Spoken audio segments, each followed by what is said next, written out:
بسم اللہ الرحمن الرحیم۔ السلام علیکم ناظرین، جب مسلمانوں پر قریش کی ایذا رسانی حد سے تجاوز کر گئی تو انہوں نے اپنے دین و ایمان کے تحفظ کی خاطر ہجرت حبشہ کا راستہ اختیار کیا۔ اس کے بعد ہجرت مدینہ کا مرحلہ آیا۔ حضرت ابو بکر صدیق رضی اللہ تعالی عنہ نے رسول اکرم صلی اللہ علیہ وآلہ وسلم سے ہجرت کی اجازت چاہی تو آپ صلی اللہ علیہ وآلہ وسلم نے فرمایا، جلدی سے کام نہ لو، شاید اللہ تعالیٰ تمہیں کسی کا ساتھ نصیب فرما دے۔ سیدنا صدیق اکبر رضی اللہ تعالی عنہ کی شدید خواہش تھی کہ انہیں رسول اکرم صلی اللہ علیہ وآلہ وسلم کی صحبت میسر آئے۔ تو ناظرین، آج کی ویڈیو میں ہم آپ کو سیدنا صدیق اکبر رضی اللہ تعالی عنہ کی رسول کریم صلی اللہ علیہ وآلہ وسلم کے ساتھ ہجرت مدینہ کا احوال بتائیں گے کہ کس طرح سے انہوں نے نبی اکرم صلی اللہ علیہ وآلہ وسلم کے ساتھ یہ سفر کیا، کن کن مشکلات کا سامنا کیا، کس طرح سے غار میں رہے اور انہیں ایک زہریلے سانپ نے ڈسا۔ اس کے علاوہ سیدنا صدیق اکبر رضی اللہ تعالی عنہ کے خاندان، جن میں حضرت اسماء رضی اللہ تعالی عنہا، سیدہ عائشہ صدیقہ رضی اللہ تعالی عنہا، ان کے بھائی اور غلام حضرت عامر بن فہیرہ رضی اللہ تعالی عنہ کا کردار کیا رہا، اور ناظرین ساتھ ہی آپ کو یہ بتائیں گے کہ کس طرح کفار قریش نے آپ کو پریشان کیا، تکالیف سے دوچار کیا اور آپ کو ہجرت کرنے پر مجبور کیا۔ آپ کو مکہ میں پناہ بھی دی گئی اور اس شرط پر کہ آپ دین کی تبلیغ نہ کریں، لیکن آپ نے دین کی تبلیغ کا کام جاری رکھا۔ پھر اس کے بعد ان کو مسائل اور مصائب کا سامنا کرنا پڑا اور کس طرح سے وہ ہجرت پر مجبور ہوئے۔ یہ تمام واقعات آج کی ویڈیو میں تفصیل سے شامل کریں گے، تو آپ نے ہماری آج کی اس ویڈیو کو بغیر سکپ کیے آخر تک لازمی دیکھنا ہے۔ تو آئیے ناظرین، آغاز کرتے ہیں اپنی آج کی اس ویڈیو کا۔ ناظرین، آپ کو سیدنا صدیق اکبر رضی اللہ تعالی عنہ کا رسول اکرم صلی اللہ علیہ وآلہ وسلم کے ساتھ ہجرت مدینہ کا سفر بھی بتائیں گے، لیکن اس سے پہلے اس کا پس منظر اور اس کے پہلے کے حالات و واقعات آپ کے سامنے بیان کرتے ہیں۔ اماں عائشہ صدیقہ رضی اللہ تعالی عنہ فرماتی ہیں کہ جب سے میں نے ہوش سنبھالا تو اپنے والدین کو دین اسلام پر قائم پایا۔ نبی کریم صلی اللہ علیہ وآلہ وسلم روزانہ صبح و شام ہمارے گھر تشریف لایا کرتے تھے۔ جب مسلمانوں پر ابتلاء و آزمائش کا کٹھن دور آیا تو سیدنا صدیق اکبر رضی اللہ تعالی عنہ ہجرت کے لیے سرزمین حبشہ کی جانب نکلے۔ سفر ہجرت میں جب برق غمات مقام پر پہنچے تو ان کی ملاقات اس علاقے کے سردار ابن دغنہ سے ہوئی۔ انہوں نے پوچھا، اے ابو بکر، کہاں کا ارادہ ہے؟ سیدنا صدیق اکبر رضی اللہ تعالی عنہ نے فرمایا، مجھے میری قوم نے نکال دیا ہے، میں چاہتا ہوں کہ سرزمین الہی کی سیاحت کرتے ہوئے اپنے رب کی عبادت بجا لاؤں۔ ابن دغنہ نے کہا، اے ابو بکر، آپ جیسی شخصیت کو دیس بدر کرنے کی کسی میں جرت نہیں ہو سکتی، نہ آپ کو خود اپنا وطن ترک کرنا چاہیے۔ آپ مصائب میں لوگوں کے مددگار، بے کسوں کے سہارا، صلہ رحمی کرنے والے، مہمان نوازی کے خوگر اور حق کے سلسلے میں پیش آنے والے مصائب میں لوگوں کی مدد کرتے ہیں۔ آپ واپس چلیں اور اپنے وطن میں رہ کر اپنے رب کی عبادت کریں، میں آپ کو پناہ دیتا ہوں۔ حضرت ابو بکر صدیق رضی اللہ تعالی عنہ مکہ لوٹ آئے اور ابن دغنہ بھی آپ کے ساتھ چلا آیا۔ اس نے سرداران قریش سے ملاقات کی اور کہا کہ ابو بکر جیسے آدمی کو اس کے وطن سے نکلنے پر مجبور کرنا مناسب نہیں۔ تم ایسے شرف و فضل کے مالک آدمی کو نکالنے پر کیوں کمر بستہ ہو، جو صلہ رحمی کرنے والا، مصیبت زدہ لوگوں کا مددگار، بے کسوں کا سہارا، مہمان نواز اور خیر و بھلائی کا حامل ہے۔ قریش نے ابن دغنہ کی امان کا پاس کیا اور کہا کہ ابو بکر اپنے گھر کے احاطے میں جیسے چاہے اپنے رب کی عبادت اور نماز و قرات میں مشغول رہے، لیکن اس کا اعلانیہ اظہار کر کے ہمیں اذیت سے دوچار نہ کرے۔ ہمیں خطرہ ہے مبادا یہ ہماری عورتوں اور بچوں کو فتنے میں مبتلا کر دے۔ حضرت ابو بکر صدیق رضی اللہ تعالی عنہ نے اپنے گھر کے صحن کو جائے عبادت بنا لیا۔ مشرکین کی عورتیں اور بچے وہاں بکثرت جمع ہو کر تعجب بھری نگاہوں سے آپ رضی اللہ تعالی عنہ کو دیکھتے۔ آپ پر تلاوت قرآن کے وقت انتہائی رقت طاری ہو جاتی، ضبط کے بندھن ٹوٹ جاتے اور آنکھوں سے آنسوں کی لڑیاں جاری ہو جاتی۔ سرداران قریش کو اس صورتحال سے انتہائی تشویش لاحق ہوئی انہوں نے ابن دغنہ کو بلا بھیجا اور اس سے کہا کہ ہم نے ابو بکر کو تیری وجہ سے اس شرط پر پناہ دی تھی کہ وہ عبادت کے معاملے میں اپنے گھر تک محدود رہے گا۔ اب اس نے اس شرط کو فراموش کر کے اپنے گھر کے آنگن میں اعلانیہ نماز اور قرات شروع کر دی ہے۔ ہمیں خطرہ ہے کہ وہ اس طرح ہماری عورتوں اور بچوں کو فتنے میں مبتلا کر دے گا۔ اگر وہ اپنے گھر کی حدود میں رہ کر عبادت کرنا چاہے تو ہمیں کوئی اعتراض نہیں، بصورت دیگر ہم تیرے عہد و پیمان کا پاس نہیں کر سکتے۔ ہم تیری امان کو توڑنا نہیں چاہتے، لیکن ابو بکر کے اس اعلانیہ عمل کو بھی برداشت نہیں کر سکتے۔ ابن دغنہ نے حضرت ابو بکر صدیق رضی اللہ تعالی عنہ سے کہا کہ میرے اور تمہارے درمیان جو عہد و پیمان تھا اس کا تمہیں بخوبی علم ہے۔ اپنے عہد کا پاس کرو یا میری امان کو ختم سمجھو۔ میں لوگوں کی یہ باتیں نہیں سننا چاہتا کہ میں نے کسی شخص کو پناہ دی تھی اور پھر میرے عہد کو توڑ دیا گیا۔ آپ رضی اللہ تعالی عنہ نے فرمایا، تمہارا یہ عہد و پیمان تمہیں مبارک ہو، مجھے اللہ تعالیٰ کی امان ہی کافی ہے۔ جب ابن دغنہ کی پناہ ختم ہو گئی تو کفار مکہ نے آپ کو پریشان کرنا شروع کر دیا۔ ایک مرتبہ آپ بیت اللہ کی طرف جا رہے تھے کہ رستے میں ایک بدبخت نے آپ کے سر پر مٹی ڈال دی۔ جب آپ کی ملاقات قریش کے ایک سردار ولید بن مغیرہ سے ہوئی تو آپ نے اس شریر کی زیارتی کا اس سے شکوہ کیا۔ ولید نے جواب دیا، یہ مصیبت تم نے خود مول لی ہے۔ حضرت ابو بکر صدیق رضی اللہ تعالی عنہ کہنے لگے، اے اللہ، تو کس قدر حلیم اور بردبار ہے۔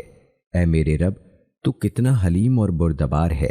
اے میرے مولا، تیری بردباری کے کیا کہنے۔ دوستو، ابن دغنہ کی گفتگو، پناہ اور سیدنا ابو بکر صدیق رضی اللہ تعالی عنہ کے ایمان افروز تذکرے سے یہ باتیں واضح ہیں کہ رسول اکرم صلی اللہ علیہ وآلہ وسلم کی بعثت سے پہلے بھی حضرت ابو بکر صدیق رضی اللہ تعالی عنہ اپنی قوم کی معزز شخصیت تھے۔ اس لیے آپ سے ابن دغنہ نے کہا کہ اے ابو بکر، آپ جیسے انسان کو اپنا وطن نہیں چھوڑنا چاہیے، نہ آپ جیسوں کو وطن چھوڑنے پر مجبور کیا جانا چاہیے۔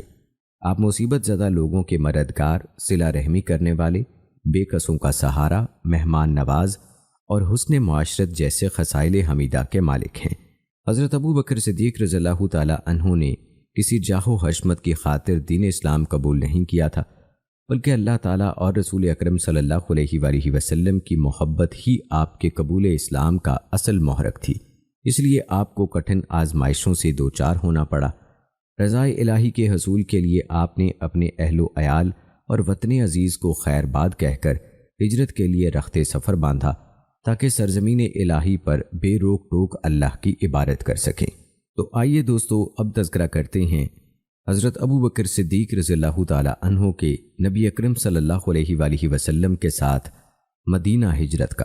دوستو، حضرت عائشہ رضی اللہ تعالی عنہا ہجرت کا واقعہ بیان کرتے ہوئے فرماتی ہیں، نبی اکرم صلی اللہ علیہ وآلہ وسلم حضرت ابو بکر صدیق رضی اللہ تعالی عنہ کے گھر صبح یا شام کو ضرور تشریف لاتے تھے۔ جب آپ صلی اللہ علیہ وآلہ وسلم کو ہجرت کی اجازت ملی تو آپ دوپہر کے وقت تشریف لائے۔ اس وقت آنا آپ کا معمول نہیں تھا۔ جب حضرت ابو بکر صدیق رضی اللہ تعالی عنہ نے آپ کو دیکھا تو فرمانے لگے کہ اس وقت رسول اکرم صلی اللہ علیہ وآلہ وسلم کی آمد یقیناً کسی اہم معاملے کا پیش خیمہ ہے۔ جب آپ صلی اللہ علیہ وآلہ وسلم گھر میں داخل ہوئے تو حضرت ابو بکر صدیق رضی اللہ تعالی عنہ نے آپ کے بیٹھنے کے لیے احتراماً جگہ چھوڑ دی۔ حضرت عائشہ رضی اللہ تعالی عنہ فرماتی ہیں کہ اس وقت حضرت ابو بکر رضی اللہ تعالی عنہ کے پاس میں اور میری بہن اسما تھیں۔ نبی اکرم صلی اللہ علیہ وآلہ وسلم نے حضرت ابو بکر صدیق رضی اللہ تعالی عنہ سے فرمایا کہ مجھے آپ سے تنہائی میں بات کرنی ہے۔ حضرت ابو بکر رضی اللہ تعالی عنہ نے کہا، اے اللہ کے رسول، آپ ان کے بارے میں فکر مند نہ ہوں، یہ دونوں میری بیٹیاں ہیں۔ آپ صلی اللہ علیہ وآلہ وسلم نے فرمایا، اللہ تعالیٰ نے مجھے ہجرت کی اجازت دے دی ہے۔ حضرت ابو بکر صدیق رضی اللہ تعالی عنہ نے پوچھا، کیا اللہ کے رسول صلی اللہ علیہ وآلہ وسلم مجھے شرف صحبت سے ہمکنار فرمائیں گے؟ رسول اللہ صلی اللہ علیہ وآلہ وسلم نے ہاں میں جواب دیا۔ آپ کی رضامندی پا کر فرحت انصبات کے مارے حضرت ابو بکر صدیق رضی اللہ تعالی عنہ کی آنکھوں سے آنسو جاری ہو گئے۔ حضرت عائشہ رضی اللہ تعالی عنہ فرماتی ہیں کہ اللہ کی قسم، اس دن سے پہلے مجھے معلوم ہی نہیں تھا کہ خوشی کی شدت سے بھی انسان رو پڑتا ہے۔ حضرت ابو بکر صدیق رضی اللہ تعالی عنہ نے کہا، اے اللہ کے رسول، میں نے سفر ہجرت کے لیے یہ 2 اونٹنیاں تیار کر رکھی ہیں۔ بعد ازاں سفر مدینہ کی رہنمائی کے لیے بنودیل بن بکر قبیلے کے ایک مشرک آدمی عبداللہ بن عریقت کے ساتھ اجرت پر رسول اکرم صلی اللہ علیہ وآلہ وسلم اور سیدنا ابو بکر صدیق رضی اللہ تعالی عنہ نے معاملہ طے کیا اور دونوں اونٹنیاں اس کے حوالے کر دی گئیں، جن کی نگہداشت سفر ہجرت کے آغاز تک اسی کے ذمے تھی۔ دوستو، صحیح بخاری کی روایت ہے، حضرت عائشہ رضی اللہ تعالی عنہ فرماتی ہیں، دوپہر کے وقت ہم حضرت ابو بکر صدیق رضی اللہ تعالی عنہ کے گھر بیٹھے ہوئے تھے۔ کسی نے حضرت ابو بکر صدیق رضی اللہ تعالی عنہ کو خبر دی کہ نبی اکرم صلی اللہ علیہ وآلہ وسلم چہرہ مبارک کو ڈھانپے ہوئے تشریف لا رہے ہیں، حالانکہ اس وقت آپ کی آمد آپ کے معمول کے خلاف تھی۔ حضرت ابو بکر صدیق رضی اللہ تعالی عنہ عرض کرنے لگے، میرے ماں باپ آپ پر قربان ہوں، اللہ کی قسم اس وقت آپ ضرور کسی اہم کام ہی سے تشریف لائے ہیں۔ آپ صلی اللہ علیہ وآلہ وسلم تشریف لائے، اجازت طلب کی اور گھر میں داخل ہونے کے بعد فرمایا، آپ کے پاس جو لوگ موجود ہیں انہیں باہر بھیج دیں۔ حضرت ابو بکر صدیق رضی اللہ تعالی عنہ نے عرض کیا، اے اللہ کے رسول، یہ تو آپ کے اپنے ہی ہیں۔ آپ صلی اللہ علیہ وآلہ وسلم نے فرمایا، مجھے ہجرت کی اجازت مل گئی ہے۔ حضرت ابو بکر صدیق رضی اللہ تعالی عنہ نے پوچھا، اللہ کے رسول، کیا آپ مجھے شرف صحبت مرحمت فرمائیں گے؟ آپ نے ہاں میں جواب دیا۔ حضرت ابو بکر صدیق رضی اللہ تعالی عنہ نے کہا، آپ ان دونوں اونٹنیوں میں سے کسی ایک کا انتخاب فرما لیجئے۔ نبی اکرم صلی اللہ علیہ وآلہ وسلم نے فرمایا، میں قیمتاً یہ لینا پسند کروں گا، یعنی میں اس اونٹنی کی قیمت ادا کرنا پسند کروں گا۔ حضرت عائشہ صدیقہ رضی اللہ تعالی عنہا فرماتی ہیں کہ پھر ہم نے جلدی جلدی تیاری کی، ایک تھیلی میں آپ دونوں کے لیے کھانا تیار کر دیا۔ تھیلی کو باندھنے کے لیے حضرت اسماء رضی اللہ تعالی عنہا نے اپنا کمر بند چاک کیا، اسی مناسبت سے ان کا نام ذات النطاقین پڑ گیا۔ اس کے بعد رسول اکرم صلی اللہ علیہ وآلہ وسلم اور حضرت ابو بکر صدیق رضی اللہ تعالی عنہ نے غار ثور میں 3 راتیں چھپ کر گزاریں۔ آپ دونوں کے پاس حضرت عبداللہ بن ابو بکر رات بسر کرتے تھے۔ وہ ایک ذہین معاملہ فہم اور کڑیل نوجوان تھے۔ سحری کے وقت وہ غار ثور سے واپس چلے جاتے اور قریش مکہ کے مابین صبح یوں موجود ہوتے جیسے رات انہی میں گزاری ہے۔ جو بھی نبی اکرم صلی اللہ علیہ وآلہ وسلم کے خلاف سازش کا جال بنتا، عبداللہ اس کی خبر رات کے اندھیرے میں نبی اکرم صلی اللہ علیہ وآلہ وسلم کو پہنچا دیتے۔ رسول اکرم صلی اللہ علیہ وآلہ وسلم کو دودھ فراہم کرنے کے لیے حضرت ابو بکر صدیق رضی اللہ تعالی عنہ کا غلام عامر بن فہیرہ رضی اللہ تعالی عنہ بکریوں کا ریوڑ لے کر رات کے اندھیرے میں غار کی طرف جا نکلتا۔ آپ دونوں بکریوں کے دودھ ہی پر گزر اوقات کرتے۔ عامر بن فہیرہ رات کی تاریکی ہی میں بکریاں واپس مکہ لے جاتا تھا۔ غار میں بسر کی جانے والی 3 راتوں میں اس کا یہی معمول رہا۔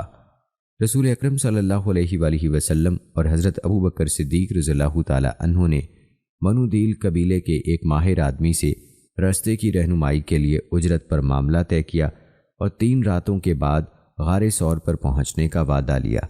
وہ مقررہ وقت پر آ پہنچا۔ اس نے نبی اکرم صلی اللہ علیہ وآلہ وسلم، حضرت ابو بکر رضی اللہ تعالی عنہ اور عامر بن فہیرہ کو ساتھ لے کر رخت سفر باندھا۔ سفر کے لیے اس نے ساحلی راستہ منتخب کیا۔ رسول اکرم صلی اللہ علیہ وآلہ وسلم کے مکہ سے چلے جانے کا علم حضرت علی بن ابی طالب، حضرت ابو بکر صدیق رضی اللہ تعالی عنہ اور ان کے اہل خانہ کے سوا کسی کو نہ تھا۔ دونوں حضرات سیدنا ابو بکر صدیق رضی اللہ تعالی عنہ کے گھر کے پچھلے دروازے سے نکلے تاکہ قریش آگاہی پا کر آپ کے سفر ہجرت میں رکاوٹ نہ ڈالیں۔ نبی اکرم صلی اللہ علیہ وآلہ وسلم نے مکہ سے رخصت ہوتے وقت دعا فرمائی، پھر چلتے چلتے آپ نے مکہ مکرمہ کے بازار میں اپنی اونٹنی تھوڑی دیر کے لیے روک لی اور فرمایا، اے سرزمین مکہ، اللہ کی قسم تو روئے زمین سے بہتر اور اللہ تعالیٰ کو انتہائی محبوب سرزمین ہے۔ اگر مجھے تیرے ہاں سے نکلنے پر مجبور نہ کیا جاتا تو میں کبھی نہ نکلتا۔ جب نبی اکرم صلی اللہ علیہ وآلہ وسلم اور حضرت ابو بکر صدیق رضی اللہ تعالی عنہ مکہ سے روانہ ہوئے تو کفار آپ کا پیچھا کرتے ہوئے غار ثور تک جا پہنچے۔ غار کے دہانے پر جب انہوں نے مکڑی کا جالا دیکھا تو کہنے لگے کہ اگر وہ اس میں داخل ہوئے ہوتے تو یہاں مکڑی کا جالا نہ ہوتا۔ در حقیقت یہ مکڑی اللہ تعالیٰ کے لشکروں میں سے تھی۔ دوستو، جب مشرکین نے غار کا احاطہ کر لیا تو رسول اکرم صلی اللہ علیہ وآلہ وسلم نے حضرت ابو بکر صدیق رضی اللہ تعالیٰ عنہ کو اللہ تعالیٰ کی معیت کا احساس دلا کر دلاسا دیا۔ حضرت ابو بکر صدیق رضی اللہ تعالیٰ عنہ کو خدشہ لاحق ہوا کہ اگر ان میں سے کسی نے اپنے پاؤں کی جانب نگاہ دوڑائی تو وہ ہمیں دیکھ لے گا۔ رسول اکرم صلی اللہ علیہ وآلہ وسلم نے فرمایا، اے ابو بکر، ایسے دو آدمیوں کے بارے میں تمہارا کیا خیال ہے جن کا تیسرا ساتھی اللہ تعالیٰ ہو؟ اسی سلسلے میں اللہ تعالیٰ کا ارشاد ہے، اگر تم اس نبی کی مدد نہیں کرو گے تو تحقیق اللہ نے اس کی اس وقت مدد کی تھی جب کافروں نے اس کو مکہ سے نکال دیا تھا۔ وہ دو میں دوسرا تھا، جبکہ وہ دونوں غار ثور میں تھے۔ جب وہ نبی صلی اللہ علیہ وآلہ وسلم اپنے ساتھی ابو بکر سے کہہ رہا تھا، غم نہ کر، یقیناً اللہ ہمارے ساتھ ہے، پھر اللہ نے اس پر اپنی سکینت نازل کی اور ایسے لشکروں سے اس کی مدد کی جنہیں تم نے نہیں دیکھا، اور اس نے کافروں کی بات کو پست کر دیا، اور بات تو اللہ ہی کی بلند ہے، اور اللہ بہت زبردست ہے، خوب حکمت والا ہے۔ غار ثور میں 3 راتیں قیام کرنے کے بعد نبی اکرم صلی اللہ علیہ وآلہ وسلم اور حضرت ابو بکر صدیق رضی اللہ تعالی عنہ سفر کا آغاز کرنے کے لیے غار سے نکلے۔ مشرکین آپ کے بارے میں کچھ معلوم کرنے سے مایوس ہو چکے تھے اور ان کی سرگرمیاں ٹھنڈی پڑ چکی تھیں۔ قریش مکہ نے مکہ مکرمہ کے اطراف و اکناف میں یہ اعلان کر دیا کہ جو شخص محمد صلی اللہ علیہ وآلہ وسلم کو زندہ یا مردہ حالت میں لے آئے اسے 100 اونٹ انعام ملے گا۔ قبائل عرب میں جب یہ بات عام ہو گئی تو سراقہ بن مالک کے دل میں اس انعام کے حصول کا لالچ پیدا ہوا۔ سراقہ نے اس کے حصول کے لیے کوشش لا حاصل کی، لیکن یہ کرشمہ قدرت تھا کہ جو شخص آپ کا دشمن بن کر آپ کی گرفتاری یا قتل کے در پہ تھا، اسے اللہ تعالیٰ نے شمع رسالت کا فدائی بنا کر اس کی کایا ہی پلٹ دی۔ دوستو، مدینہ کے مسلمانوں کو جب نبی اکرم صلی اللہ علیہ وآلہ وسلم کے مکہ سے روانہ ہونے کی خبر ملی تو وہ روزانہ آپ کے استقبال کے لیے مدینہ سے باہر چلے آتے، اور جب دوپہر کے وقت گرمی شدت اختیار کر لیتی تو واپس گھروں کی راہ لیتے۔ ایک دن طویل انتظار کے بعد جب وہ لوٹے تو ایک یہودی اپنے کسی کام کی غرض سے ایک بڑے ٹیلے پر چڑھا۔ اس نے دور سے نبی اکرم صلی اللہ علیہ وآلہ وسلم اور آپ کے ساتھیوں کو سفید لباس میں آتے ہوئے دیکھا تو بلند آواز سے پکارنے لگا، اے قوم عرب، تمہیں اپنے جس سردار کا انتظار تھا وہ آ رہا ہے۔ مسلمانوں نے آپ صلی اللہ علیہ وآلہ وسلم کے دفاع کے لیے اسلحہ تھاما اور استقبال کے لیے لپکے۔ وہ مدینہ کے باہر ہی آپ صلی اللہ علیہ وآلہ وسلم سے آ ملے۔ انہیں ساتھ لے کر آپ نے مدینہ کی دائیں جانب رخ کیا اور بنو عمر بن عوف کے محلے میں پڑاؤ کیا۔ یہ ماہ ربیع الاول پیر کے دن کا واقعہ ہے۔ حضرت ابو بکر صدیق رضی اللہ تعالی عنہ لوگوں سے ملاقات کے لیے اٹھ کھڑے ہوئے، جبکہ رسول اکرم صلی اللہ علیہ وآلہ وسلم خاموشی سے بیٹھ گئے۔ انصار میں سے جس نے نبی اکرم صلی اللہ علیہ وآلہ وسلم کی پہلے زیارت نہیں کی تھی، وہ حضرت ابو بکر صدیق رضی اللہ تعالی عنہ کے کھڑے ہونے کی وجہ سے انہی کے لیے عقیدت نچھاور کرتا رہا، حتیٰ کہ جب نبی کریم صلی اللہ علیہ وآلہ وسلم پر سورج کی روشنی پڑی اور حضرت ابو بکر صدیق رضی اللہ تعالی عنہ نے اپنی چادر سے آپ صلی اللہ علیہ وآلہ وسلم پر سایہ کر دیا، تب ان لوگوں کو معلوم ہوا کہ آپ صلی اللہ علیہ وآلہ وسلم اللہ کے رسول ہیں۔ رسول اللہ صلی اللہ علیہ وآلہ وسلم کی مدینہ آمد پر مسلمانوں کو انتہائی مسرت نصیب ہوئی۔ انہوں نے اس مبارک دن کے موقع پر اپنے بہترین لباس زیب تن کیے، گویا یوم عید ہو۔ در حقیقت وہ یوم سعید یوم عید سے بڑھ کر تھا، کیونکہ اس مبارک دن میں اسلام مکہ مکرمہ کی تنگ گھاٹی سے مدینہ منورہ جیسے وسیع دعوتی میدان میں اس طرح داخل ہوا کہ رفتہ رفتہ اطراف عالم اس کی خوشبو سے معطر ہو گئے۔ اہل مدینہ رسول اللہ صلی اللہ علیہ وآلہ وسلم کی آمد پر ایسے عظیم شرف و فضل سے ہمکنار ہوئے جو روئے زمین پر کسی اور کے حصے میں نہ آیا۔ انہیں منبع نور و ہدایت مہاجر صحابہ کرام کے استقبال اور نصرت اسلام کی سعادت حاصل ہوئی۔ اسی خوبی کی بنا پر مدینہ طیبہ اسلامی نظام کا مرکز قرار پایا۔ اہل مدینہ نے جس گرم جوشی سے آپ کا استقبال کیا، تاریخ عالم اس کی مثال پیش کرنے سے عاجز ہے۔ نبی اکرم صلی اللہ علیہ وآلہ وسلم نے حضرت ابو ایوب انصاری رضی اللہ تعالی عنہ کے گھر پڑاؤ کیا، جبکہ حضرت ابو بکر صدیق رضی اللہ تعالی عنہ حضرت خارجہ بن زید انصاری رضی اللہ تعالی عنہ کے ہاں ٹھہرے۔ بعد ازاں انتھک محنتوں، آزمائشوں اور چیلنجوں کے مرحلے کا آغاز ہوا۔ مملکت اسلامیہ کے شاندار اور روشن مستقبل کے لیے رسول اللہ صلی اللہ علیہ وآلہ وسلم نے ان صبر آزما مراحل کو انتہائی جانفشانی مگر خوش اسلوبی کے ساتھ طے کر لیا۔ اسلامی تحریک نے تقوی، ایمان اور عدل و احسان پر مبنی ایک ایسی تہذیب کی بنیاد رکھی جس نے اس وقت کی عالمی طاقتوں روم اور فارس کو مسخر کر لیا۔ اسلامی دعوت کے آغاز سے لے کر رسول اکرم صلی اللہ علیہ وآلہ وسلم کی رحلت تک سیدنا صدیق اکبر رضی اللہ تعالی عنہ آپ کے ہم نوا رہے اور منبع نبوت اور شمع رسالت سے حکمت و ایمان، اعتماد و یقین اور تقوی و اخلاص کے لحاظ سے خوب سیراب ہوئے۔ نبی اکرم صلی اللہ علیہ وآلہ وسلم کی صحبت نے آپ میں سچائی و راست بازی، محبت و عقیدت، عزم و ثبات اور بلند ہمتی اور معاملہ فہمی جیسی صفات پیدا کیں۔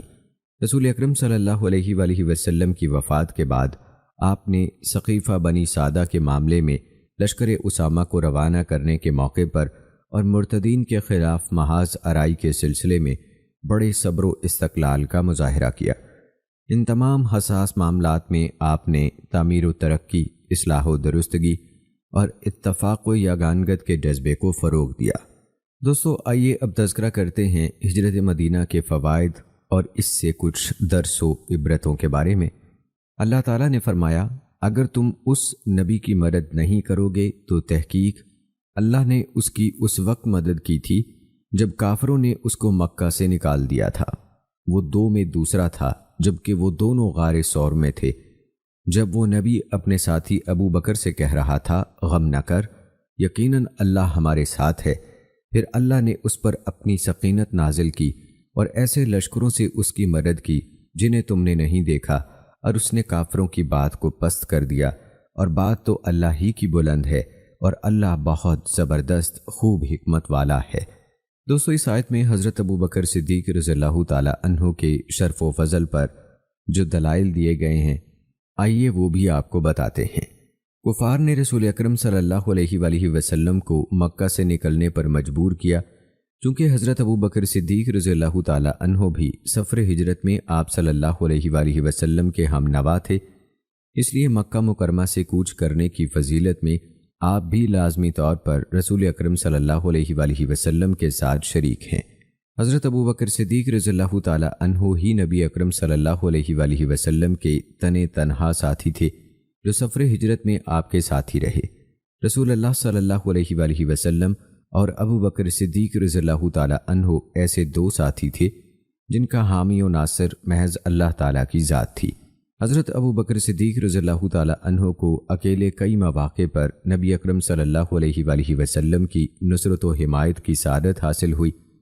اگر کسی مقام پر اکابر صحابہ کرام میں سے کوئی اکیلا آپ کے ساتھ رہ جاتا تو وہ فرد واحد حضرت ابو بکر صدیق رضی اللہ تعالی عنہ ہی ہوتے، جیسا کہ قبائل عرب کو دعوت اسلام، سفر ہجرت اور غزوہ بدر میں نبی اکرم صلی اللہ علیہ وآلہ وسلم کی جائے سکونت پر شرف صحبت و خدمت صرف آپ ہی کے حصے میں آیا۔ غار ثور میں صرف حضرت ابو بکر صدیق رضی اللہ تعالی عنہ ہی آپ صلی اللہ علیہ وآلہ وسلم کے ہم نوا تھے۔ آپ کی اسی منقبت کا قرآن حکیم میں واضح تذکرہ موجود ہے، متعدد احادیث بھی اس پر شاہد ہیں۔ صحیحین کی روایت میں ہے کہ حضرت انس رضی اللہ تعالی عنہ حضرت ابو بکر صدیق رضی اللہ تعالی عنہ سے بیان فرماتے ہیں کہ جب میں نبی اکرم صلی اللہ علیہ وآلہ وسلم کے ساتھ غار میں تھا تو میں نے غار کے دہانے پر مشرکین کے پاؤں کی طرف دیکھا۔ میں نے رسول اکرم صلی اللہ علیہ وآلہ وسلم سے عرض کی کہ اگر ان میں سے کسی نے اپنے پاؤں کی طرف نگاہ دوڑائی تو وہ ہمیں دیکھ لے گا۔ آپ نے جواب دیا، اے ابو بکر، تیرا ایسے دو ساتھیوں کے بارے میں کیا خیال ہے جن کے ساتھ تیسرا اللہ ہو؟ اہل علم اس بات پر متفق ہیں کہ اس حدیث میں دو افراد سے مراد نبی اکرم صلی اللہ علیہ وآلہ وسلم اور حضرت ابو بکر صدیق رضی اللہ تعالی عنہ ہیں، بلکہ اس کی شہادت تو قرآن مجید نے بھی دی ہے۔ سیدنا ابو بکر صدیق رضی اللہ تعالی عنہ نبی اکرم صلی اللہ علیہ وآلہ وسلم کے ہمہ گیر اور ہمہ وقت ساتھی اور صاحب ہونے کا اعزاز رکھتے ہیں۔ اللہ تعالیٰ کے فرمان اذ یقول لصاحبہ کے مطابق آپ کی صحبت محض غار ثور تک محدود نہ تھی، بلکہ آپ نے ہمیشہ علی الاطلاق نبی اکرم صلی اللہ علیہ وآلہ وسلم کے صاحب ہونے کا اعزاز پایا۔ اس حقیقت میں کسی کو اختلاف نہیں کہ صحبت رسول میں آپ سے بڑھ کر کامل و اکمل کوئی اور نہ تھا۔ بلا شبہ ابو بکر صدیق رضی اللہ تعالی عنہ فضائل و مناقب کا یگانہ مجموعہ ہے۔ دوستو، حضرت ابو بکر صدیق رضی اللہ تعالی عنہ نبی اکرم صلی اللہ علیہ وآلہ وسلم کے معاملے میں نہایت حساس جذبات رکھتے تھے۔ آپ صلی اللہ علیہ وآلہ وسلم کی معمولی سی عارضگی کا خیال بھی ابو بکر صدیق رضی اللہ تعالی عنہ کو کبیدہ خاطر کیے دیتا تھا۔ قرآن مجید میں لا تحزن کے الفاظ اس حقیقت کو عیاں کرتے ہیں کہ حضرت ابو بکر صدیق رضی اللہ تعالی عنہ کو نبی اکرم صلی اللہ علیہ وآلہ وسلم سے انتہائی عقیدت و محبت کی وجہ سے ہمیشہ یہ فکر دامنگیر رہتی تھی کہ کہیں کوئی آپ کو گزند نہ پہنچا دے۔ اسی لیے سفر ہجرت میں آپ کبھی نبی اکرم صلی اللہ علیہ وآلہ وسلم کے آگے اور کبھی پیچھے چلتے۔ جب نبی اکرم صلی اللہ علیہ وآلہ وسلم نے اس کے متعلق آپ سے استفسار کیا تو آپ نے جواب دیا، اے اللہ کے رسول صلی اللہ علیہ وآلہ وسلم، جب میرے دل میں سامنے سے حملے کا خوف آتا ہے تو میں آپ کے آگے چلتا ہوں، اور جب مجھے آپ کے پکڑے جانے کا خدشہ لاحق ہونے لگے تو میں آپ کے پیچھے چلنے لگتا ہوں۔ اسی طرح جب غار کے دہانے پر پہنچے تو حضرت ابو بکر صدیق رضی اللہ تعالی عنہ نے کہا، اے اللہ کے رسول صلی اللہ علیہ وآلہ وسلم، ذرا ٹھہریے تاکہ میں غار کا اچھی طرح جائزہ لے لوں۔ جب آپ نے غار میں ایک جگہ سوراخ دیکھا تو اس پر اپنا پاؤں ٹکا دیا اور فرمایا، اے اللہ کے رسول، میں نے ایسا اس لیے کیا کہ اگر کوئی موذی جانور ہو تو وہ مجھی کو نقصان پہنچائے اور اللہ کے رسول صلی اللہ علیہ وآلہ وسلم اس سے محفوظ رہیں۔ آپ ہمیشہ اس بات سے خائف رہتے مبادا کوئی آپ کی زندگی میں نبی اکرم صلی اللہ علیہ وآلہ وسلم کو اذیت سے دوچار کرے یا آپ کی جان کے درپے ہو، بلکہ آپ ہمیشہ یہ تمنا کرتے تھے کہ اپنے جان و مال اور اہل و عیال کو آپ صلی اللہ علیہ وآلہ وسلم پر قربان کر دیں۔ یہی جذبہ ایک سچے مسلمان کے اسلام کی ضمانت ہے، اور صدیق اکبر کا یہ جذبہ کیوں نہ ہوتا، کیونکہ آپ تو عقیدہ و ایمان اور محبت رسول میں ساری امت پر فائق تھے۔ حضرت ابو بکر صدیق رضی اللہ تعالی عنہ غار میں اللہ تعالیٰ کی معیت کے یگانہ شرف سے ہمکنار ہوئے۔ اللہ تعالیٰ نے فرمایا، ان اللہ معانا، اس مفہوم کو واضح کرتا ہے اللہ تعالیٰ کی معیت کے اس شرف میں سیدنا ابو بکر صدیق رضی اللہ تعالی عنہ کا کوئی ہم نوا نہیں ہے۔ معیت الہی کا مفہوم یہ ہے کہ اللہ تعالیٰ اپنی نصرت و تائید اور دشمنوں کے خلاف مدد کرنے میں آپ کے ساتھ تھا۔ نبی اکرم صلی اللہ علیہ وآلہ وسلم ہی نے آپ کو خبر دی کہ اللہ تعالیٰ اپنے فضل و کرم سے دشمنوں کے خلاف ہمارا حامی و ناصر ہوگا۔ اللہ تعالیٰ نے فرمایا، یقیناً اللہ ہمارے ساتھ ہے۔ پھر اللہ تعالیٰ نے فرمایا، بلا شبہ اللہ ان کے ساتھ ہے جنہوں نے پرہیزگاری کی اور وہ احسان کرنے والے ہوں۔ اس آیت میں تو شرف معیت احسان اور تقوی کے ساتھ مقید ہے، لیکن رسول اکرم صلی اللہ علیہ وآلہ وسلم اور حضرت ابو بکر صدیق رضی اللہ تعالی عنہ کے لیے اللہ تعالیٰ کی معیت کسی عمل یا وصف کے ساتھ مقید نہیں، بلکہ عام اور مطلق ہے۔ در حقیقت آپ کے لیے اللہ تعالیٰ کی معیت ہی ایک معجزہ ہے۔ اللہ تعالیٰ کی طرف سے سکینت اور نصرت و حمایت کے نزول کے وقت بھی حضرت ابو بکر صدیق رضی اللہ تعالی عنہ نبی اکرم صلی اللہ علیہ وآلہ وسلم کے صاحب اور ساتھی تھے۔ اللہ تعالیٰ کا فرمان ہے، پھر اللہ نے اس پر اپنی سکینت نازل کی اور ایسے لشکروں سے اس کی مدد کی جنہیں تم نے نہیں دیکھا، اور اس نے کافروں کی بات کو پست کر دیا، اور بات تو اللہ ہی کی بلند ہے، اور اللہ بہت زبردست ہے، خوب حکمت والا ہے۔ دوستو، یہ آیت اس امر پر شاہد ہے کہ شدید خوف کی حالت میں جسے صحبت رسول کا شرف حاصل ہوا، نصرت و تائید کے وقت بھی صاحب اور ساتھی ہونا اسی کا حق ہے۔ یہ آیت اپنے سیاق و سباق کے لحاظ سے نزول سکینت کے وقت بھی سیدنا ابو بکر صدیق رضی اللہ تعالی عنہ کے شرف صحبت پر دلالت کرتی ہے۔ اسے یہ بھی ثابت ہوتا ہے کہ نبی اکرم صلی اللہ علیہ وآلہ وسلم کے بعد اللہ تعالیٰ کی نصرت و تائید سب لوگوں سے بڑھ کر حضرت ابو بکر صدیق رضی اللہ تعالی عنہ کے ساتھ تھی۔ دوستو، واقعہ ہجرت پر غور و فکر سے یہ بات واضح ہو جاتی ہے کہ نبی اکرم صلی اللہ علیہ وآلہ وسلم نے ابتدا ہی سے کس قدر دقیق منصوبہ بندی اور محتاط تدابیر اختیار فرمائیں۔ کسی بھی کام کا آغاز کرنے سے پہلے مناسب حکمت عملی وضع کرنا نبی اکرم صلی اللہ علیہ وآلہ وسلم کی سنت بلکہ آپ کا حکم ہے۔ بلا سوچے سمجھے کسی معاملے میں کود پڑنا عاقبت نااندیشی ہے۔ ایسی صورت میں انسان یقیناً خطرات سے کھیلتا ہے۔ چنانچہ ہجرت کے اس عظیم عمل کو کامیابی سے ہمکنار کرنے کے لیے آپ صلی اللہ علیہ وآلہ وسلم نے منظم منصوبہ بندی کی۔ اگرچہ آپ کو اس معاملے میں مشکلات سے بھی دوچار ہونا پڑا، در حقیقت کسی عظیم مقصد کے حصول میں مشکلات ضرور حائل ہوتی ہیں۔ آپ صلی اللہ علیہ وآلہ وسلم نے ہجرت کے تمام مراحل کا بنظر غائر جائزہ لے کر اپنے منصوبے کا آغاز کیا تھا۔ آپ کی حکمت عملی سے متعلق چند احتیاطی تدابیر آپ کو بتاتے ہیں۔ دوستو، دوپہر کے وقت شدید گرمی کے عالم میں حضرت ابو بکر صدیق رضی اللہ تعالیٰ عنہ کے گھر آپ صلی اللہ علیہ وآلہ وسلم کی آمد، جبکہ اس وقت تشریف آوری آپ کا معمول نہیں تھا اور ایسے وقت میں لوگوں کی آمد و رفت بھی نہیں ہوتی تھی، یہ طرز عمل آپ نے اپنے مشن کو خفیہ رکھنے کے لیے اختیار فرمایا تھا۔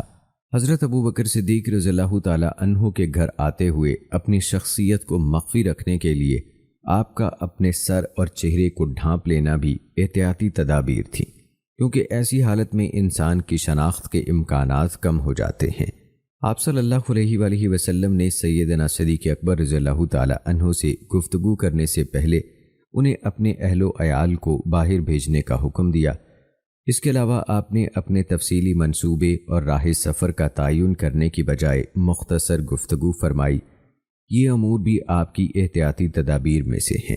رات کے اندھیرے میں حضرت ابو بکر صدیق رضی اللہ تعالیٰ عنہ کے گھر کے پچھلے دروازے سے نکلنا اپنے سفر کو پوشیدہ رکھنے کے لیے آپ کی یہ تدبیر بھی نہایت مؤثر تھی۔ سفر ہجرت کے لیے غیر معروف راستہ اختیار کر کے اور جنگل کے راستوں اور صحراؤں کی بھول بھلائیوں سے شناسائی رکھنے والے ماہر رہبر کی مدد لے کر آپ نے انتہائی احتیاط کا مظاہرہ کیا۔ یہ رہبر اگرچہ مشرک تھا لیکن نہایت بااعتماد اور عمدہ اخلاق کا مالک تھا۔ آپ صلی اللہ علیہ وآلہ وسلم کا یہ عمل اس بات کی دلیل ہے کہ آپ کو جہاں سے بھی مطلوبہ مہارت اور عمدہ کارکردگی مل جاتی تھی، آپ اس مہارت سے فائدہ اٹھانے کو معیوب نہیں سمجھتے تھے۔ عبد الکریم زیدان رحمہ اللہ غیر مسلم سے استعانت کے معاملے پر روشنی ڈالتے ہوئے کہتے ہیں، شریعت کا قاعدہ یہ ہے کہ مسلمانوں کی مصلحت کے عمومی امور و مسائل میں غیر مسلم سے مدد نہ لی جائے، لیکن قاعدے سے یہ چیز مستثنیٰ ہے کہ چند معینہ شروط کے ساتھ غیر مسلم سے مدد لینے کا جواز ہے، جیسے کہ اس استعانت کے نتیجے میں حاصل ہونے والی مصلحت یقینی ہو یا اس کے حصول کی امید واسق ہو، اس سے اسلامی دعوت پر مضر اثرات مرتب نہ ہوتے ہوں، جس سے مدد لی جا رہی ہو اس کا قابل اعتماد ہونا یقینی ہے۔ یہ استعانت مسلمان افراد کے دلوں میں شکوک و شبہات کو جنم نہ دے۔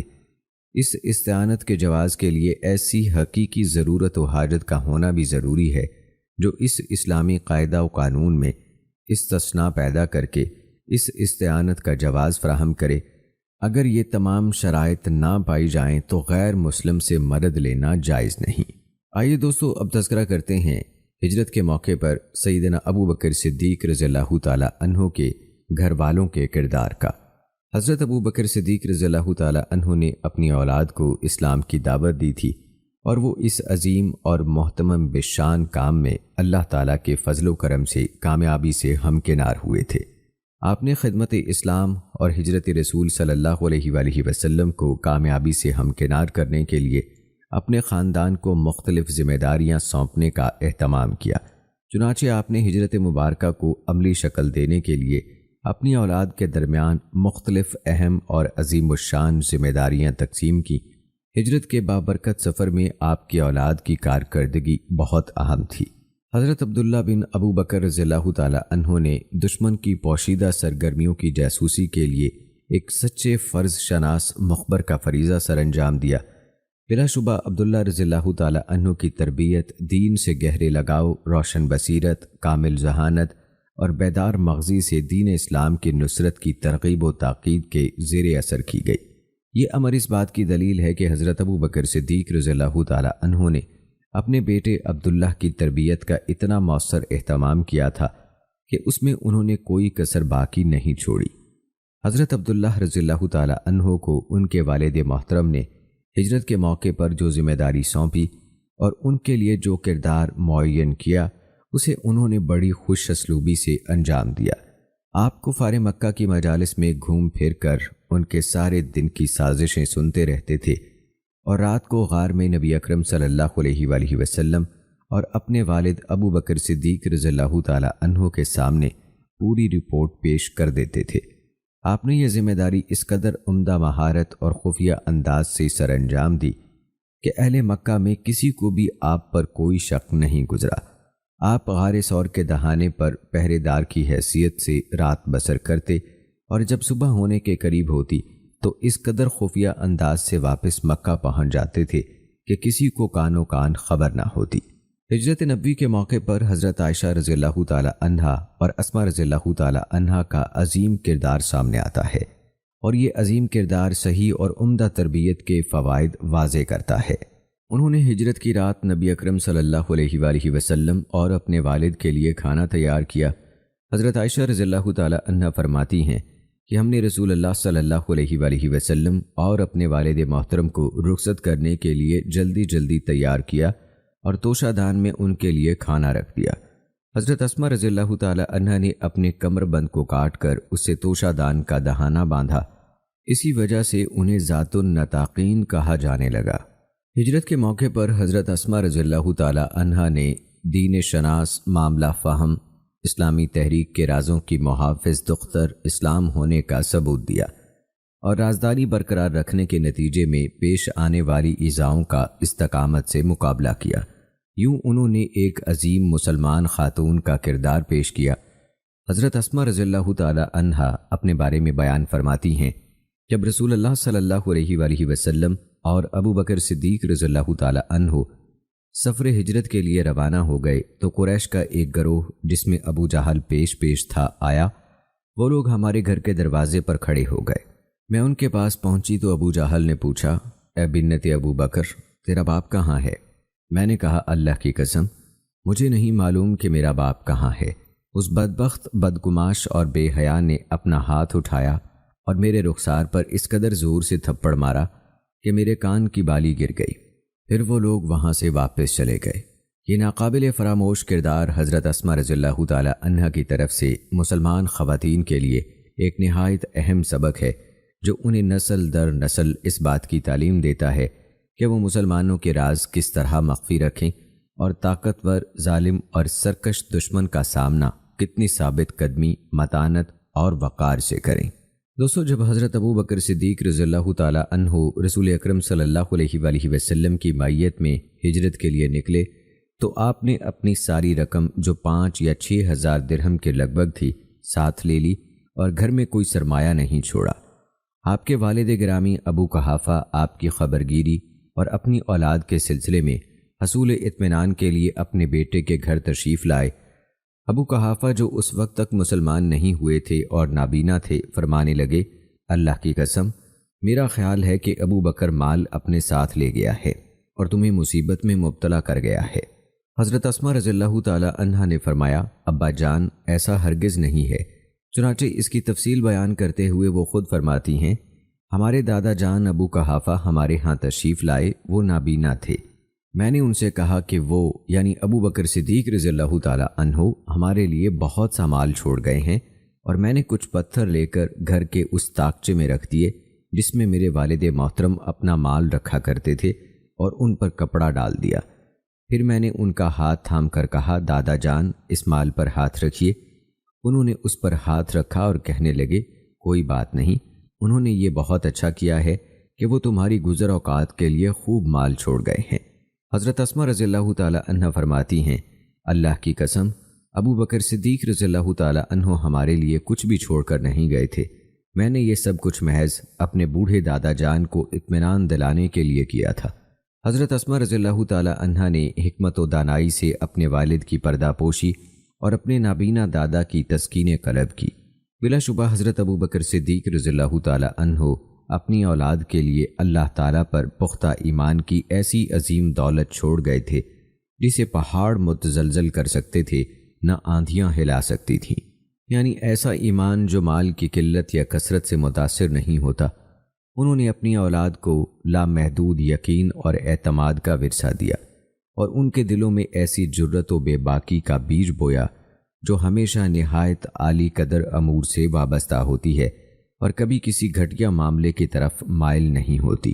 حضرت ابوبکر صدیق رضی اللہ تعالیٰ عنہ نے اس طرز عمل سے ایک مسلم گھرانے کی ایسی مثال قائم کی ہے جس کی نظیر نہیں ملتی۔ حضرت اسماء رضی اللہ تعالیٰ عنہ نے اپنے اس عظیم کردار سے مسلمان خواتین کے لیے ایسی مثال پیش کی ہے جس کی پیروی کرنے کی آج اشد ضرورت ہے۔ حضرت اسماء رضی اللہ تعالیٰ عنہ کسی تنگی اور مشقت کا شکوہ زبان پر لائے بغیر اپنی بہنوں کے ساتھ اسی طرح مکہ مکرمہ میں سکونت پذیر رہیں، حتیٰ کہ نبی اکرم صلی اللہ علیہ وآلہ وسلم نے زید بن حارثہ اور اپنے غلام ابو رافع رضی اللہ تعالیٰ عنہ کو 2 اونٹ اور 500 درہم دے کر مکہ مکرمہ بھیجا تاکہ وہ آپ کی بیٹیوں فاطمہ رضی اللہ تعالیٰ عنہا اور ام کلثوم رضی اللہ تعالیٰ عنہا، بیوی حضرت سودہ بنت زمع، اسامہ بن زید اور ان کی والدہ ام ایمن رضی اللہ تعالیٰ عنہا کو لیتے آئیں۔ ان کے ساتھ عبداللہ بن ابو بکر رضی اللہ تعالیٰ عنہ بھی حضرت ابو بکر صدیق رضی اللہ تعالیٰ عنہ کے خاندان کو لے کر نکل کھڑے ہوئے اور انہی کے ہمراہ مدینہ منورہ پہنچ گئے۔ دوستو، عموماً لوگ غلاموں کو اہمیت نہیں دیتے بلکہ ان کے معاملات سے تغافل برتتے ہیں، لیکن اللہ سے تعلق رکھنے والے داعیان کرام ایسا نہیں کرتے۔ وہ جسے بھی ملتے ہیں اسے شمع ہدایت سے فیضیاب کرنے کی پوری کوشش کرتے ہیں۔ چنانچہ حضرت ابو بکر صدیق رضی اللہ تعالیٰ عنہ نے بھی اپنے غلام عامر بن فہیرہ رضی اللہ تعالیٰ عنہ کی ایسی عمدہ تعلیم و تربیت کی کہ وہ اسلام پر نثار ہونے کے لیے تیار ہو گئے۔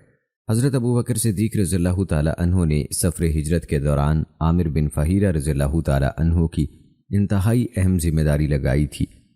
وہ مکہ مکرمہ کے دیگر چرواہوں کے ساتھ دن بھر بکریاں چراتے اور اس دوران آپ کی نگاہیں کسی جانب مائل نہ ہوتی۔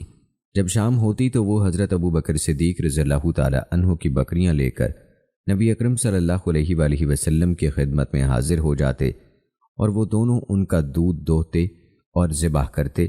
پھر عامر رضی اللہ تعالیٰ عنہ حضرت عبداللہ بن ابو بکر رضی اللہ تعالیٰ عنہ کے کام کی تکمیل اس طرح کرتے کہ جب عبداللہ رضی اللہ تعالیٰ عنہ رسول اللہ صلی اللہ علیہ وآلہ وسلم اور ابو بکر رضی اللہ تعالیٰ عنہ کے پاس سے رخصت ہو کر صبح سویرے مکہ مکرمہ کی طرف لوٹتے تو عامر رضی اللہ تعالیٰ عنہ ان کے نقش پا کو مٹانے کے لیے اسی راستے سے بکریاں لے کر واپس چلے جاتے۔ آپ کا یہ عمل ہجرت نبوی کی کامیابی کے لیے دانش مندی کا عمدہ مظاہرہ تھا۔ حضرت ابو بکر صدیق رضی اللہ تعالیٰ عنہ کی سیرت مبارکہ سے یہ عظیم سبق ملتا ہے کہ مسلمانوں کو چاہیے کہ وہ دنیا کے مشرق و مغرب سے اپنے پاس آنے والے خادموں کا خیال رکھیں، ان کے ساتھ انسانی سلوک روا رکھیں اور انہیں اسلام کی تعلیم سے روشناس کرائیں۔ اس طرح شاید اللہ تعالیٰ انہیں بھی ان لوگوں کے گروہ میں شامل کر دے جو دین حق کے علمبردار ہیں۔ ہجرت نبوی کے موقع پر سیدنا ابو بکر صدیق رضی اللہ تعالیٰ عنہ کا اپنے خاندان کو نبی اکرم صلی اللہ علیہ وآلہ وسلم کی خدمت پر نہایت منظم انداز سے معمور کرنا اس بات کی دلیل ہے کہ آپ نے نہایت لطیف انداز سے معاملات ہجرت کی تدبیر کی، بڑے پرحکمت اسلوب کے ساتھ ہجرت کے احوال میں مصلحت اندیشی کا ثبوت دیا، ہر ذمہ داری کے لیے ایسے شخص کا انتخاب کیا جو اس کے لیے سب سے موزوں تھا، تمام رخنوں اور شگافوں کو آپ نے بند کر دیا، سفر ہجرت کی تمام تر ضروریات کو نہایت عمدگی سے پورا کیا اور اس میں بس اتنے ہی افراد کو ذمہ داری سونپی جتنے افراد کی ضرورت تھی، ضرورت سے زیادہ کسی شخص کو ساتھ نہیں رکھا۔ بلا شبہ رسول اللہ صلی اللہ علیہ وآلہ وسلم نے ہجرت کے لیے تمام حسب استطاعت معقول اسباب اور ذرائع بڑے بھرپور انداز سے اختیار کیے۔ مزید برآں اللہ کی رحمت اور مدد بھی آپ کے شامل حال رہی۔ کوئی بھی کام ہو اسے انجام دینے کے لیے مطلوبہ اسباب و وسائل اختیار کرنا نہایت ضروری بلکہ واجب ہے، لیکن اس سے ہمیشہ حسب منشا نتائج کے حصول کی یقینی توقع رکھنا ٹھیک نہیں، کیونکہ نتائج کا تعلق اللہ تعالیٰ کے حکم اور مشیت سے ہے۔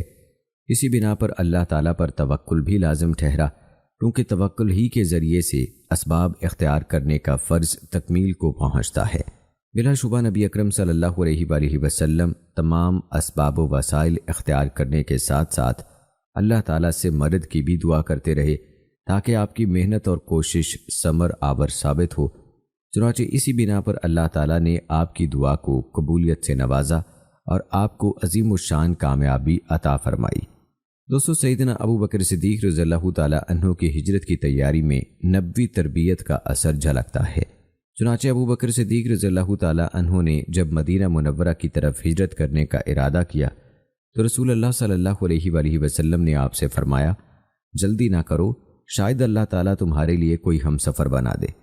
آپ صلی اللہ علیہ وآلہ وسلم کے اس فرمان کے بعد سیدنا ابو بکر صدیق رضی اللہ تعالیٰ عنہ نے ہجرت کی تیاری اور اس کے متعلق سوچ و بچار کرنا شروع کر دیا۔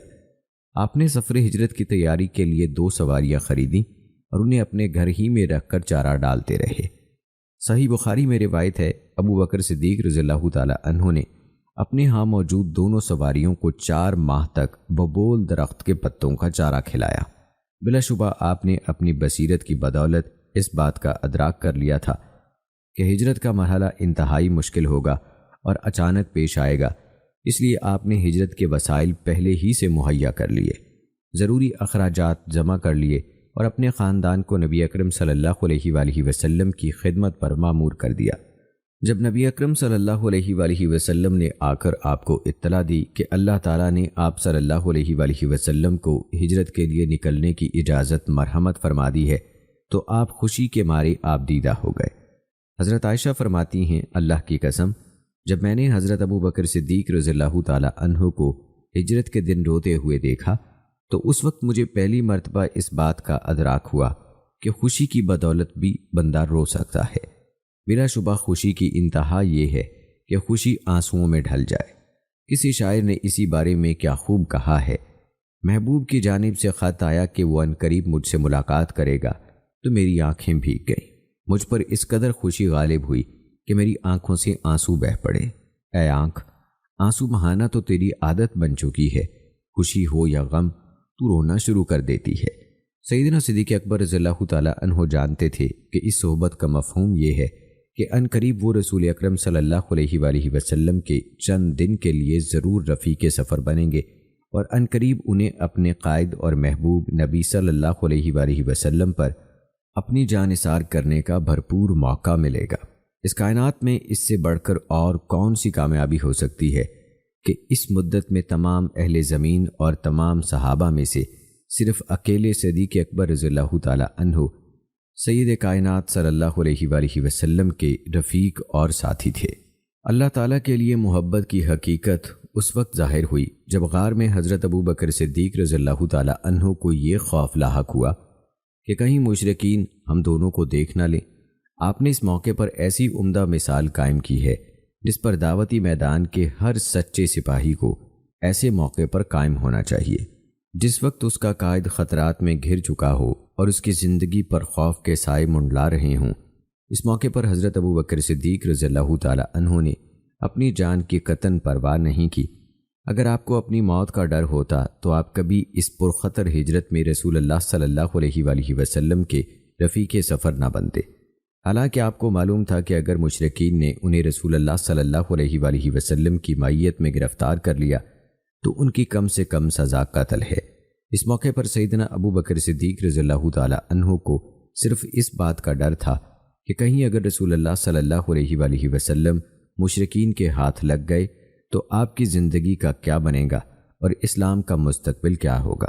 نبی کریم صلی اللہ علیہ وآلہ وسلم کی معیت میں دوران ہجرت سیدنا ابو بکر صدیق رضی اللہ تعالیٰ عنہ کی رسول اللہ صلی اللہ علیہ وآلہ وسلم کے بارے میں اطمینان طلب اعلیٰ شٹی حس کئی مواقع پر سامنے آتی ہے۔ ان مواقع میں سے ایک موقع وہ ہے جب آپ سے ایک پوچھنے والے نے پوچھا، یہ آپ کے آگے آگے چلنے والا آدمی کون ہے؟ تو آپ نے جواب دیا، یہ میرے رہبر ہیں جو مجھے راستے کی رہنمائی کرتے ہیں۔ سائل نے اس جواب سے یہ سمجھا کہ ان کی مراد عام راستہ ہے، جبکہ صدیق اکبر رضی اللہ تعالیٰ عنہ کا مقصد اور مراد نیکی اور بھلائی کا راستہ تھا۔ اس سے معلوم ہوتا ہے کہ حضرت ابو بکر صدیق رضی اللہ تعالیٰ عنہ جھوٹ اور حرج سے بچاؤ کے لیے توریے کا استعمال بخوبی جانتے تھے۔ آپ کا سائل کو یہ جواب دینا در حقیقت توریہ تھا۔ نیز اس جواب کے ذریعے آپ نے رسول اللہ صلی اللہ علیہ وآلہ وسلم سے حاصل کردہ امن پسندانہ تربیت کا عملی مظاہرہ کیا۔ چونکہ ہجرت کا معاملہ بڑا مخفی اور انتہائی رازدارانہ تھا، اس لیے آپ نے ترویہ کیا اور رسول اللہ صلی اللہ علیہ وآلہ وسلم نے بھی آپ کے اس جواب کو تسلیم کیا۔ دوستو، جس طرح سیرت حبیب مصطفیٰ صلی اللہ علیہ وآلہ وسلم میں تمام صحابہ کرام رضوان اللہ اجمعین کی نبی کریم صلی اللہ علیہ وآلہ وسلم کے ساتھ محبت اور وارفتگی جھلکتی ہے، اسی طرح ہجرت مدینہ کے مبارک سفر میں حضرت ابو بکر صدیق رضی اللہ تعالی عنہ کے دل پر رسول اللہ صلی اللہ علیہ وآلہ وسلم کی بہت گہری عقیدت اور محبت کا غلبہ روز روشن کی طرح صاف نظر آتا ہے۔ رسول اللہ صلی اللہ علیہ وآلہ وسلم سے آپ کی یہ کامل محبت دل کی گہرائیوں سے تھی، جس میں اخلاص ہی اخلاص تھا۔ یہ محبت نفاق پر مبنی تھی، نہ یہ کسی دنیاوی مصلحت کے لیے تھی۔ اس محبت میں کسی دنیاوی فائدے کے حصول یا کسی ممکنہ نقصان کے واقع ہونے کا کوئی خوف شامل نہیں تھا۔ نبی کریم صلی اللہ علیہ وآلہ وسلم سے آپ کی یہ محبت و عقیدت آپ کی صالح قائدانہ صلاحیتوں کی بدولت تھی۔ نبی کریم صلی اللہ علیہ وآلہ وسلم صحابہ کرام کو سلانے کی خاطر خود بیدار رہتے تھے، خود تھکاوٹ برداشت کر کے انہیں آرام کرنے کا موقع فراہم کرتے تھے، اور خود بھوکے رہ کر انہیں آسودہ حال اور شکم سیر دیکھنا پسند فرماتے تھے۔ آپ صلی اللہ علیہ وآلہ وسلم صحابہ کرام رضوان اللہ اجمعین کی خوشی کو اپنی خوشی سمجھتے تھے اور ان کے غم زدہ ہونے پر خود غمگین ہو جاتے تھے۔ امت مسلمہ کے سرکردہ افراد، زعماء اور قائدین میں سے جو بھی اپنی عام اور خاص زندگی میں اللہ تعالیٰ کی خوشنودی کے حصول کا آرزو مند ہو، وہ صحابہ کرام کے ساتھ رسول اللہ صلی اللہ علیہ وآلہ وسلم کا حسن سلوک دیکھے، سنن پر عمل پیرا ہو اور لوگوں کی خوشی غمی میں شریک ہو، تو اسے بھی لوگوں کی سچی محبت و عقیدت میسر آ سکتی ہے۔ دوستو، لیبیا کے شاعر احمد رفیق مہدوی کے یہ اشعار حقیقت پر مبنی ہیں۔ وہ کیا خوبصورت الفاظ کہتے ہیں۔ وہ کہتے ہیں کہ جب اللہ تعالیٰ اپنے کسی بندے کے باطن کو پسند کرنے لگتا ہے تو اس پر اللہ کے احسانات و انعامات ظاہر ہونا شروع ہو جاتے ہیں، اور جب اللہ تعالیٰ کے لیے کسی مصلحت کی نیت خالص ہو جائے تو لوگ اس پر دل و جان سے فدا ہونے لگتے ہیں۔ بلا شبہ صحیح اور مخلص قیادت ہی لوگوں کے قلوب و ارواح کی سب سے بڑھ کر صحیح قیادت کی استطاعت رکھتی ہے، اور ایسی قیادت ہی لوگوں کے ساتھ عمدہ برتاؤ کی صلاحیت رکھتی ہے۔ لشکر اپنی قیادت کے احسان کے برابر ہی احسان کرتے ہیں، اور ان پر قیادت کی طرف سے جس قدر محبت کا اظہار ہوتا ہے، اسی قدر وہ قیادت پر اپنی محبت چھڑکتے ہیں۔ بلا شبہ نبی کریم صلی اللہ علیہ وآلہ وسلم اپنے سپاہیوں اور اپنے پیروکاروں پر نہایت مہربان اور مشفق تھے۔ آپ صلی اللہ علیہ وآلہ وسلم نے ہجرت بھی اس وقت کی جب آپ کے صحابہ کی اکثریت ہجرت کر چکی تھی، اور صرف وہ لوگ پیچھے رہ گئے تھے جو ضعیف اور بے بس تھے یا جنہیں ہجرت سے متعلق خاص فرائض تفویض کیے گئے تھے۔ سیدنا ابو بکر صدیق رضی اللہ تعالی عنہ کی رسول اللہ صلی اللہ علیہ وآلہ وسلم کے ساتھ محبت خالص اللہ کی رضا کے لیے تھی۔ اللہ کے لیے محبت اور غیر اللہ کے لیے محبت میں تمیز اس بات سے ہوتی ہے کہ سیدنا ابو بکر صدیق رضی اللہ تعالی عنہ نبی کریم صلی اللہ علیہ وآلہ وسلم سے اللہ تعالیٰ کی رضا کے لیے مخلص ہو کر محبت کرتے تھے، جبکہ نبی کریم صلی اللہ علیہ وآلہ وسلم کے چچا ابو طالب اللہ تعالیٰ کے لیے نہیں بلکہ اپنا بھتیجا ہونے کے ناطے آپ کی مدد اور آپ سے محبت کرتے تھے۔ لہٰذا اللہ تعالیٰ نے حضرت ابو بکر صدیق رضی اللہ تعالیٰ عنہ کے عمل کو درجہ قبولیت بخشا اور آپ کے بارے میں آیات نازل فرمائیں، جس کا ترجمہ ہے، اور بڑا متقی اس جہنم سے ضرور دور رکھا جائے گا جو پاک ہونے کے لیے اپنا مال دیتا ہے اور اس پر کسی کا کوئی احسان نہیں جو اس کا بدلہ اسے دیا جائے، مگر صرف اپنے رب برتر کا چہرہ چاہتے ہوئے مال خرچ کرتا ہے، اور یقیناً وہ اللہ جلد اس سے راضی ہوگا۔ اللہ تعالیٰ نے ابو طالب کے عمل کو قبولیت سے نہیں نوازا کیونکہ وہ مشرک تھے اور غیر اللہ کے لیے عمل کرنے والے تھے، جبکہ حضرت ابو بکر صدیق رضی اللہ تعالی عنہ نے اپنا اجر دوسروں سے مانگا، نہ نبی کریم صلی اللہ علیہ وآلہ وسلم سے، بلکہ آپ اللہ تعالیٰ کے قرب کے لیے اور اسی سے اجر و ثواب مانگتے ہوئے نبی کریم صلی اللہ علیہ وآلہ وسلم پر ایمان لائے۔ آپ صلی اللہ علیہ وآلہ وسلم سے محبت کی اور آپ صلی اللہ علیہ وآلہ وسلم کی حفاظت و اعانت کی، نیز آپ صلی اللہ علیہ وآلہ وسلم اللہ تعالیٰ کی طرف سے نازل ہونے والے احکامات، نواہی، وعدوں اور وعیدوں کو لوگوں تک پہنچاتے رہے۔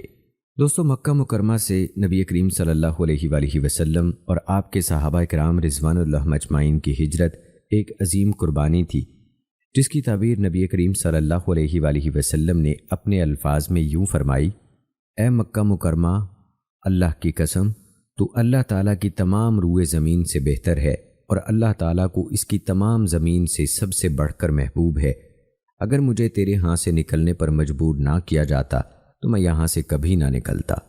سیدہ عائشہ صدیقہ رضی اللہ تعالی عنہا فرماتی ہیں، جب نبی اکرم صلی اللہ علیہ وآلہ وسلم مدینہ منورہ تشریف لائے تو وہاں بخار کی سخت وبا پھیلی ہوئی تھی اور اس کی وادی سے بدبودار پانی بہتا تھا۔ اس وجہ سے صحابہ کرام رضوان اللہ مجمعین بیماری اور آزمائش سے دوچار ہوئے، جبکہ اللہ نے اپنے نبی کو اس وبا سے محفوظ رکھا۔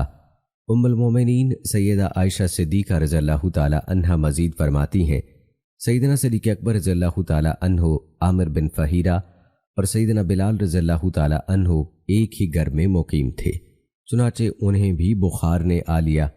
میں نے رسول اکرم صلی اللہ علیہ وآلہ وسلم سے ان کی عیادت کے لیے اجازت طلب کی تو آپ نے اجازت مرحمت فرما دی۔ میں عیادت کی غرض سے ان کے پاس چلی گئی۔ یہ ہم پردے کا حکم نازل ہونے سے پہلے کا واقعہ ہے۔ اللہ ہی بہتر جانتا ہے کہ انہیں کس قدر شدید بخار تھا۔